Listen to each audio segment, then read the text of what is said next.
Hey guys, I'm here at this beautiful park.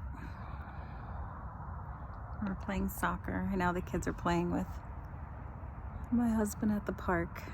And I was thinking of our stories, right? I'm wearing my sunglasses, it's super bright. So I was thinking of our stories and how we have stories from our childhood. We have our emotional attachments, our traumas, our self-limiting beliefs that keep us trapped, keep us connected to our story. And who are we without our story, right? What if I told you that today you can let go of your entire story? Everything that you've created around your story. I mean, maybe you have created a belief that you're a victim of your story and you use that to get what you want, right? People feel bad for you, and somehow you've created this story where it's your story, and you've created a way to live with it and make it work for you. So if we take it away, what happens next? Who are you then? You'd have to create a new way to get what you want. But what if letting go of that story opens up your life to endless possibilities? Would you let go of that story, or would you hold on for dear life? So I'm gonna take a little walk because it's too sunny. I don't like having my sunglasses on.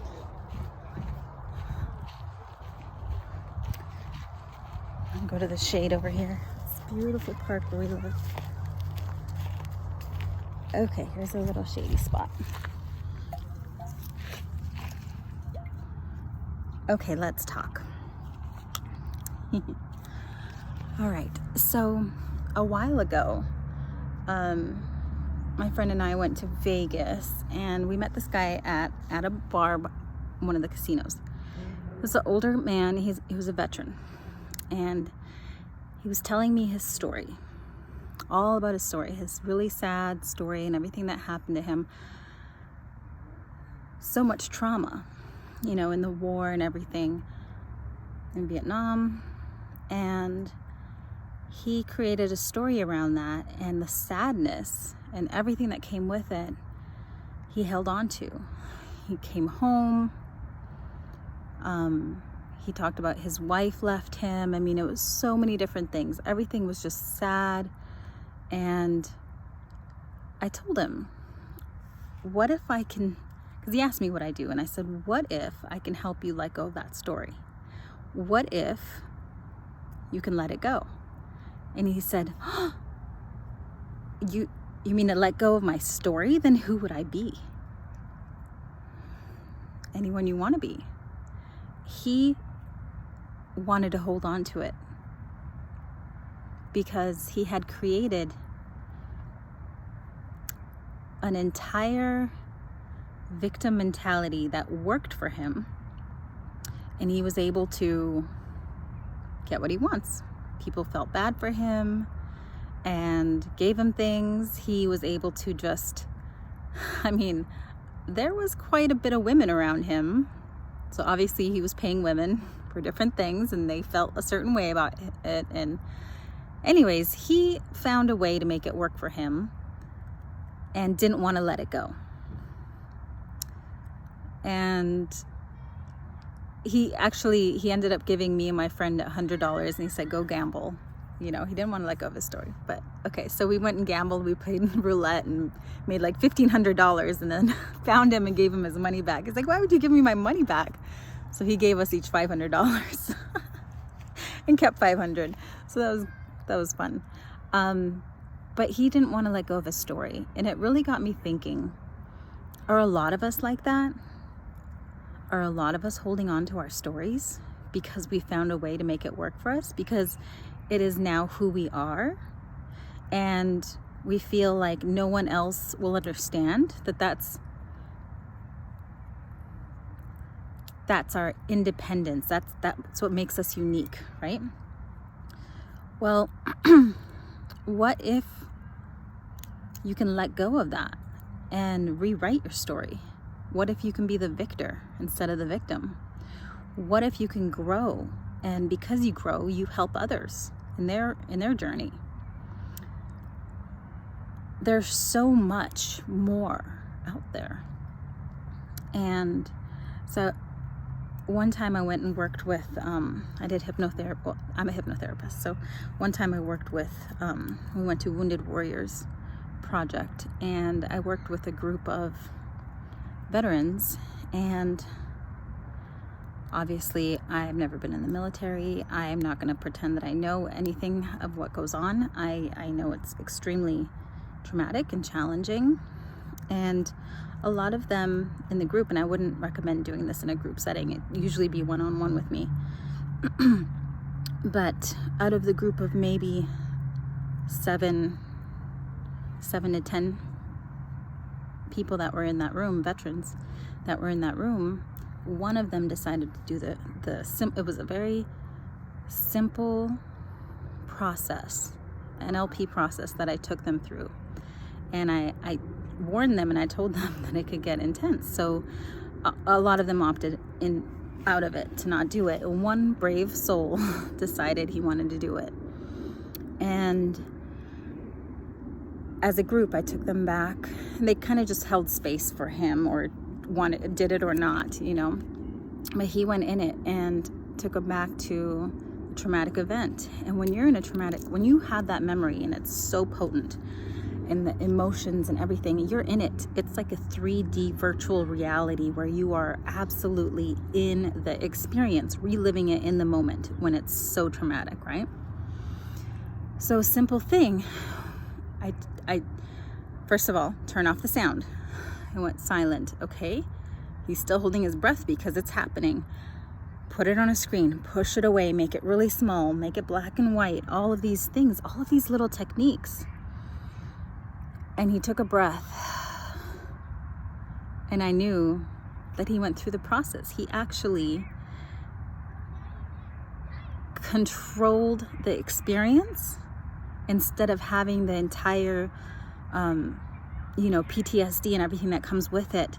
He actually found a way through this process to control the memory, the emotions, and instead of going back into it as virtual reality, real life happening right now, it was a black and white movie far, far away. You have to squint to see it. And how does that feel? You watch movies all the time. We watch war movies. When you're not in it, it just looks like a little movie. And he was able to create that with his mind, with just those little tools, being brave enough, because out of a room of 8, only one decided they wanted to conquer this. Only one. They all could have done it. I could have helped them all. But only one soul was brave enough to do the work. Because it takes feeling it. It takes being there to... It's like you got to be there and feel it one last time to heal it. Okay? So yes, you need to be brave. Yes, you need to feel it. Yes, you need to be there. But in that instance, you can heal it, you can see it, you can learn from it. And that was just a simple, 5-minute process I did with him. We could have went way deeper if it was a one-on-one, or if we're working over Zoom or on phone call, it could have been much deeper healing. But when it was done, he can breathe.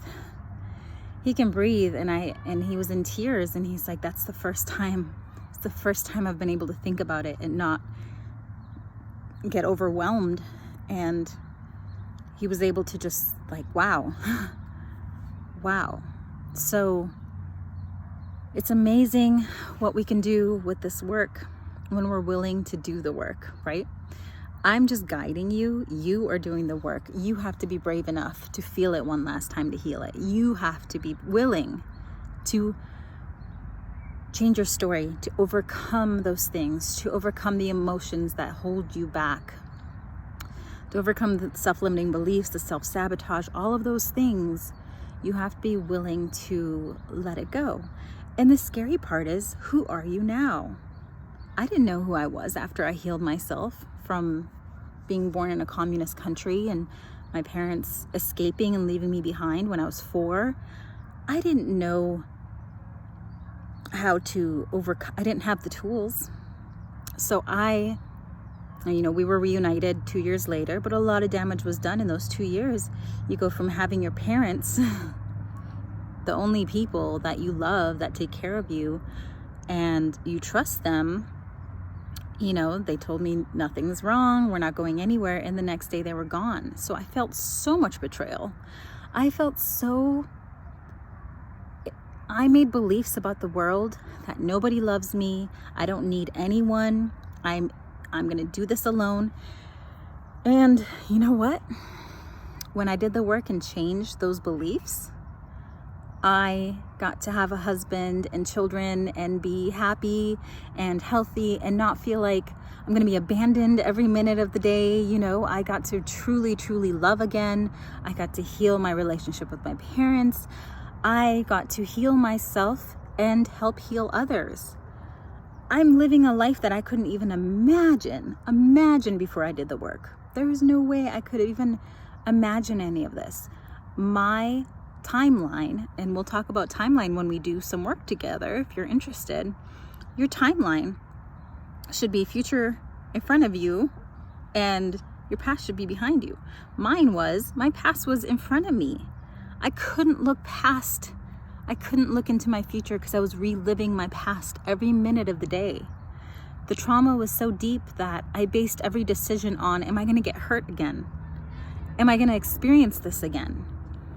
That inner child, that 4-year-old, was constantly screaming, and I couldn't overcome it without the tools. So once I learned to do this work, it changed my life. This is the work I do with you and with others. You just have to be willing, because it's a lot brighter on the other side. So that's all I wanted to say. I'm gonna get back to my fam. You can see them. They're over there somewhere. And this beautiful moment, I just felt inspired to share. There's so much happiness waiting for you. The life that you've always wanted and couldn't even dream of is waiting for you. So, talk to you soon. Bye.